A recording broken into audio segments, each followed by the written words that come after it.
Shalom Bapak Ibu Saudara sekalian dikasihi Tuhan. Judul renungan pada hari ini yaitu jangan bersandar pada pengertianmu. Terambil dalam Amsal 3 ayat 5, demikian firman Tuhan, percayalah kepada Tuhan dengan segenap hatimu dan janganlah bersandar kepada pengertianmu sendiri. Amin. Ketika kita membaca kitab Amsal ini, penulis kitab Amsal itu sering membandingkan orang fasik dengan orang yang berhikmat.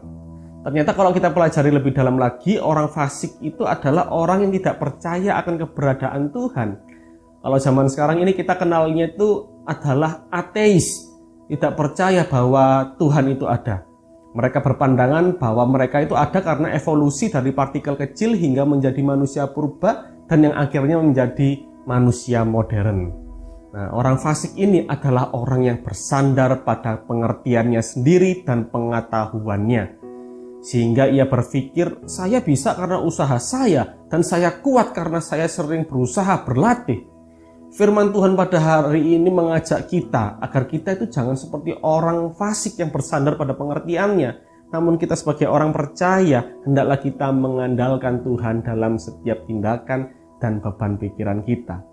Bapak Ibu Saudara yang dikasihi Tuhan, sadarkah kita bahwa hati kita itu sering memberikan keputusan-keputusan atau pertimbangan untuk segala sesuatu.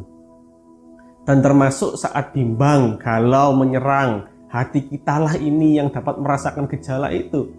Akan tetapi pikiran kita, pengertian kita itu juga berpengaruh dalam setiap langkah kita.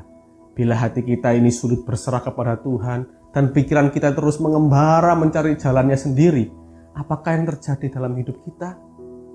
Apakah yang dapat dilakukan oleh manusia di bumi ini bila bukan karena kehendak Allah? Bisakah kita merubah hidup kita menjadi lebih baik tanpa campur tangan Kristus? Melalui renungan singkat pada hari ini, saya mengajak kita semua untuk belajar percaya sungguh kepada Tuhan kita, Yesus Kristus, bahwa Dia yang mengatur hidup dan masa depan kita. Mari bawalah semua pergumulan kita kepada Tuhan Yesus. Serahkanlah kekhawatiran kita padanya. Mintalah bimbingan Allah untuk kita semakin dimampukan dalam mengandalkan Tuhan akan masa depan kita. Menangislah dalam doa-doa yang terus disampaikan kepada Allah, karena setiap doa dan tetesan air mata kita diperhitungkan oleh Tuhan untuk diubah menjadi jawaban yang indah, mengagumkan dan luar biasa. Mari mintalah petunjuk dari Tuhan mengenai yang mana sih kehendak Tuhan dan yang bukan. Mari jangan melawan Tuhan dengan kita mengandalkan diri kita sendiri. Amin. Tuhan Yesus memberkati kita semua.